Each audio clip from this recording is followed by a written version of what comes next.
Out there on the trail, some bikes made us legends, and others just made us bleed. Before traction control, before ride modes and fancy electronics, engineers built monsters they thought riders could handle. Some were too heavy, some too hot, and a few flat-out homicidal. They bucked, rattled, kicked back, and left more bruises than memories. These weren't the bikes you bragged about owning. They were the ones you sold, swore off, and warned your buddies never to touch. But time's a funny thing. Today, those same mistakes sit behind glass, polished, admired, even celebrated. Because in a world gone digital and tame, there's something honest about a machine that tried too hard. So, let's dust off the helmets and meet the ones that should have stayed in the garage. 1978 Yamaha IT400. Back in 1978, Yamaha rolled out the IT400, an open-class enduro that promised to conquer every trail from Colorado to California. On paper, it looked unstoppable. 400 cubic centimeters of two-stroke thunder, long travel suspension, and that iconic blue paint that said, Yamaha means business. But in practice, this thing was a wild horse with a bad temper. The IT400 was tall, heavy, and brutally overpowered for anyone who wasn't a pro. Its narrow power band hit like a hammer right in the mid-range, snapping the rear tire loose and yanking the bars straight out of your hands. The frame flexed, the forks begged for mercy, and the brakes, well, they mostly prayed you'd survive the next downhill. Riders still laugh about it today, usually while pointing to a scar or two. It wheelied when you didn't want it to, swapped ends in loose dirt, and wore you out long before the gas ran dry. Yet it perfectly captured that late 70s era when engineers chased horsepower first and handling second. Today, a clean IT400 fetches around $2,000 to $3,500, admired as a symbol of open-class brutality. Most collectors don't ride them. They just keep them polished, as proof that survival once counted more than comfort. 1983 Suzuki DR500. If the IT400 was a wild bronco, the DR500 was its stubborn mule cousin. Just as mean, only heavier. By the early 80s, Suzuki wanted to prove it could build a four-stroke enduro that did it all. Cruise the highway, crawl the trails, maybe even tour across a state or two. What they built instead was a 320-pound punishment device for anyone brave enough to kick it over.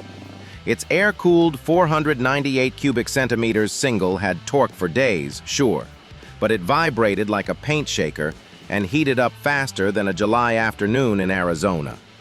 The Kickstarter was infamous. One wrong move, and the lever would whip back hard enough to bruise your shin. Once running, the DR felt nose-heavy, reluctant to turn, and clumsy on tight switchbacks. Cam chain tensioners wore out early, and spare parts soon became a scavenger hunt. Riders who wanted a friendly all-rounder got a grumpy farm implement instead. Many walked away from big thumpers entirely after wrestling with one of these beasts. Today, the DR500 sits at the bottom shelf of Suzuki history, valued around $1,500 to $2,500, kept mostly as a curiosity, a heavy reminder that reliability doesn't always mean rideability. 1981, Can-Am Sonic 500. After Suzuki's heavy thumper left riders sore, you'd think things could only get better. Then came the Can-Am Sonic 500, proof that even good intentions can end in heartbreak. By 1981, Can-Am was desperate to stay relevant. Known for fast, wild two-strokes, the Canadian brand decided to chase the four-stroke trend with a new open-class enduro built around a Rotax 500 cubic centimeter single. On paper, it sounded right. About 40 horsepower, solid torque, and that sturdy orange frame. In reality, it was already too late. The company's budget was thin, development rushed, and what rolled off the line felt more like a farewell than a fresh start. Tall, top-heavy, and awkward to mount, the Sonic demanded muscle just to keep upright. The left side Kickstarter was a cruel joke, and the handling, Vague, twitchy, never settled, shook the rider's confidence more than the suspension did. Fans who wanted to believe in Can-Am's comeback were crushed. The Sonic 500 became a symbol of missed opportunity, too little, too late, and too rough to love. Today, fewer than 500 survive. A clean one might fetch $3,000 to $5,000, prized more for what it represents than how it rides.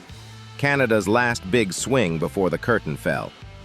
1998, Husqvarna CR360.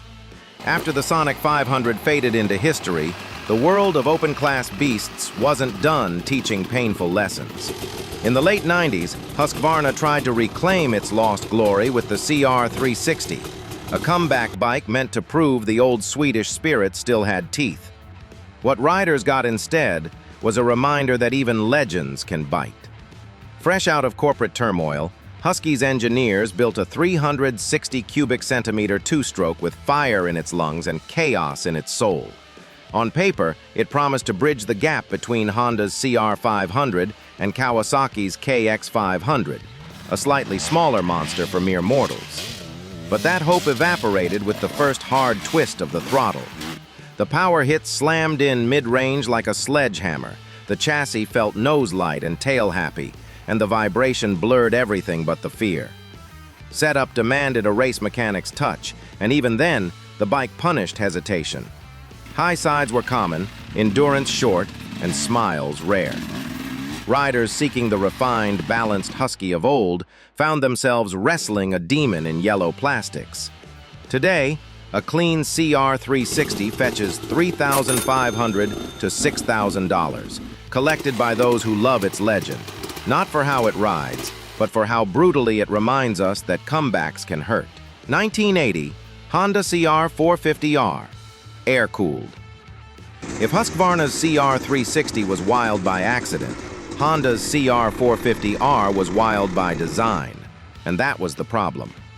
After years of watching rivals dominate the open-class scene, Honda wanted in. The 1980 CR450R was meant to be their ticket to glory. A big-bore, air-cooled two-stroke with a sleek red tank and a single rear shock that screamed modern. But it wasn't ready. Its 430-something cc engine hit hard, and suddenly, with a violent on-off throttle response that turned smooth laps into survival drills. The frame flexed mid-jump, the rear suspension kicked like a mule, and the front end wandered under braking. Riders described it as a bike that fought back. Every corner, every landing, every throttle twist, a gamble. For a company known for refinement and precision, this bike felt brutally un-Honda. It showed the gap between ambition and control, between what the engineers dreamed and what the riders endured. Still, it set the stage for what came next, the CR480R and the almighty CR500R. Today, collectors chase it as the prototype of a legend. Prices hover around $3,000 to $4,500, especially if it still wears its original Showa suspension and factory decals, battle scars from Honda's learning curve. 2009, Aprilia RXV 550. By the time Honda had learned to tame its monsters, Aprilia decided to build one of its own. The RXV 550 looked like the future, a featherweight frame wrapped around a liquid-cooled V-twin, fuel injection, and that sleek Italian flair that made every garage feel like a paddock. On paper, it promised everything: 70 horsepower, razor-sharp handling, and a soundtrack that could wake the Alps. In reality, it was another Cannondale moment. A brilliant concept undone by over-engineering. The RXV ran hot, stalled often, and leaked more oil than an old tractor. The sealant in the engine cases would fail, the EFI mapping threw tantrums, and the cooling system couldn't keep up. Closing the throttle too fast felt like letting go of a live grenade. No engine braking, just chaos. It was too powerful for tight trails, too delicate for abuse, and too exotic for local mechanics to touch. Riders expected magic and got maintenance nightmares instead. Today, The RX V550 has become a collector's curiosity. A rare, misunderstood Italian experiment worth $4,000 to $6,500 if it's been properly rebuilt. Beautiful to look at, terrifying to own. Proof that sometimes art and reliability just don't speak the same language. 1976 Bultaco Persang 370 MK10. After Italy's RXV proved that beauty could be a burden, Spain had its own heartbreak waiting. By the mid-70s, Bultaco, the proud maker of the legendary Persang, was running out of breath. Money was tight, workers were striking, and Japanese bikes were stealing podiums everywhere. Yet the company pushed out one last version of its flagship motocrosser, the 370 MK10. It was supposed to remind the world that Spain still had soul. Instead, it showed just how far the brand had fallen. The 370's two-stroke engine was lively but impossible to tune. The carbs sputtered and coughed between gears, and when it did run, it felt more angry than fast. Build quality dropped, electrical issues piled up, and replacement parts became folklore before the decade was over.